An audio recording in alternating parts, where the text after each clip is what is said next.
الحمدللہ رب العالمین والصلاة والسلام علی سید المرسلین والعاقبۃ للمتقین اما بعد اعوذ باللہ من الشیطان الرجیم بسم اللہ الرحمن الرحیم رب اشرح لی صدری ویسر لی امری واحلل عقدۃ من لسانی یفقہوا قولی۔ میرے پیارے دینی بہنوں، دعا مومنوں کا ہتھیار ہے۔ ہر انسان اپنی زندگی میں کبھی نہ کبھی ایسے حالات سے یقیناً دوچار ہو جاتا ہے جب اس کے سارے دنیاوی سہارے ٹوٹ جاتے ہیں، امیدیں ختم ہو جاتی ہیں، ظاہری اسباب اور وسائل ناکام ہو جاتے ہیں، قریب ترین رشتہ دار پر اعتماد یعنی بھروسہ نہیں رہتا، حتیٰ کہ بھائی بھائی کے ساتھ بات نہیں کر سکتا، بیوی شوہر کے ساتھ بات نہیں کر سکتی، اور اولاد اپنے والدین کے ساتھ کھل کر بات نہیں کر سکتے۔ گویا سب کچھ ہوتے ہوئے بھی انسان تنہائی، بے بس اور بے کسی کا عالم محسوس کرتا ہے۔ تب انسان کے اندر سے ایک آواز اڑتی ہے کہ ایک سہارا اب بھی موجود ہے، ایک دروازہ اب بھی کھلا ہے جہاں انسان اپنے دکھ سکھ اور مصائب و آلام کی داستان، مصیبتوں کے داستان ہر وقت بیان کر سکتا ہے۔ اس کیفیت کا ذکر خود اللہ تعالیٰ سورۃ النمل میں فرماتے ہیں، امن یجیب المضطر اذا دعاہ ویکشف السوء ویجعلکم خلفاء الارض االہ مع اللہ۔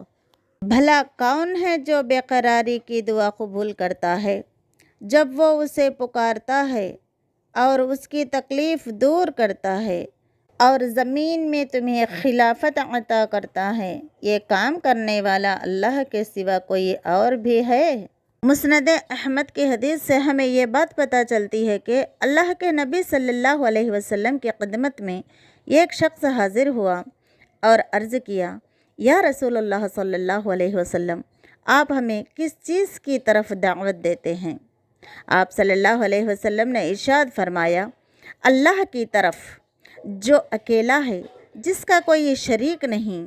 جب تم کسی مشکل میں ہوتے ہو تو تمہاری مشکل کشائی کرتا ہے، جنگلوں میں راہ بھول کر اسے پکارتے ہو تو تمہاری رہنمائی کرتا ہے، جب تمہاری کوئی چیز کھو جائے اور اس سے مانگو تو تمہیں واپس لوٹا دیتا ہے، جب قحط سالی میں اس سے دعائیں مانگو تو موسلا دھار بارشیں برساتا ہے۔ یہ دعا جو ہے مومن کی ہتھیار ہے۔ قرآن مجید نے ہمارے سامنے انبیاء کرام رضی اللہ تعالیٰ عنہم کی بہت سی مثالیں رکھی ہیں کہ انہوں نے مصیبت، پریشانی اور آزمائش کے وقت اللہ کو پکارا اور اللہ نے ان کی مصیبت اور تکلیف دور فرمائی۔ جب یونس علیہ السلام مچھلی کے پیٹ میں رہ کر اللہ تعالیٰ کو پکارے تو اللہ تعالیٰ ان کی دعاؤں کو قبول کر لیا اور انہیں نجات دے دی، انہیں اس مصیبت سے باہر نکال دیا تھا۔ حضرت یوسف علیہ السلام نے طویل عرصہ بیماری میں مبتلا رہے۔ 18 سال کم و بیش وہ بیماری میں مبتلا رہنے کے بعد اللہ تعالیٰ سے دعا فرمائی۔ اللہ تعالیٰ نے حضرت ایوب علیہ السلام کی دعا قبول فرمائی اور صحت سے نوازا۔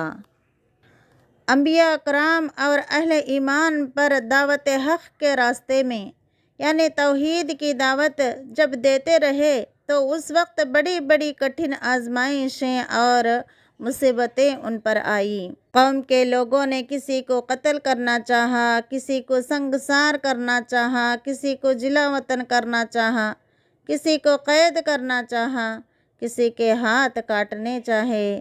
تب اہل ایمان نے ظالموں کے مقابلے میں اللہ تعالیٰ سے مدد اور نصرت کی دعائیں کیں تو اللہ تعالیٰ نے انہیں ظالموں سے نجات دلائی۔ الحمدللہ، الحمدللہ، دعا مومنوں کا ہتھیار ہے۔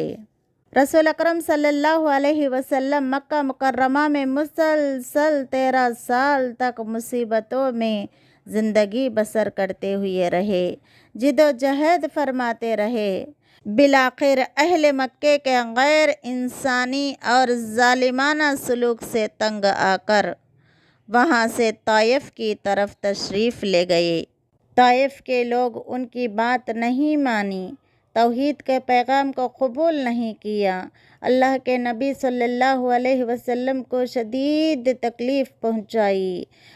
جب تمام سہارے ٹوٹ چکے تھے، امید کی کوئی کرن دکھائی نہیں دیتی تھی، مکہ اور طائف کے سرداروں نے ظلم و ستم اور سنگ دلی کی انتہا کر دی تھی۔ ہر طرف مایوسی چھا گئی تھی۔ آپ صلی اللہ علیہ وسلم نے اپنے زخمی اور ٹوٹے ہوئے دل کے ساتھ اللہ رب العالمین کے سامنے ہاتھ پھیلا کر درد انگیز اندازے میں دعا مانگی۔ آپ صلی اللہ علیہ وسلم کی یہ دعا عرش الہی سے پے در پہ فتح و نصرت لے کر آ گئی ہے۔ الحمدللہ۔ حقیقت یہ ہے کہ زندگی میں آنے والی مصیبتیں، رنج و غم اور مشکلات، خواہ انفرادی ہو خواہ اجتماعی ہو، ان سے نجات حاصل کرنے کے لیے دعا سے زیادہ مؤثر اور قابل اعتماد ہتھیار کوئی نہیں ہو سکتا۔ جو شخص کشمکش حیات میں دعا کے بغیر زندگی بسر کر رہا ہے، اس کا انجام اس سپاہی سے مختلف نہیں ہو سکتا جو گھمسان کے جنگل میں حصہ لینے کے لیے ہتھیار کے بغیر میدان جنگ میں گھس جائے۔ میرے پیارے دینی بہنوں، کوئی میدان جنگ میں ہتھیار کے بغیر کامیاب ہو سکتا ہے؟ نہیں ہو سکتا۔ میرے پیارے بہنوں، ہم اپنی زندگی میں دعا کو ہتھیار بنا کر ہم اپنی زندگی کو گزارنے کی مکمل کوشش کریں گے۔ اللہ تعالیٰ سے دعا ہے کہ ہم سب کو صراط مستقیم پہ چلنے کی توفیق و طاقت عطا فرمائیں۔ آمین ثم آمین۔ السلام علیکم ورحمۃ اللہ وبرکاتہ۔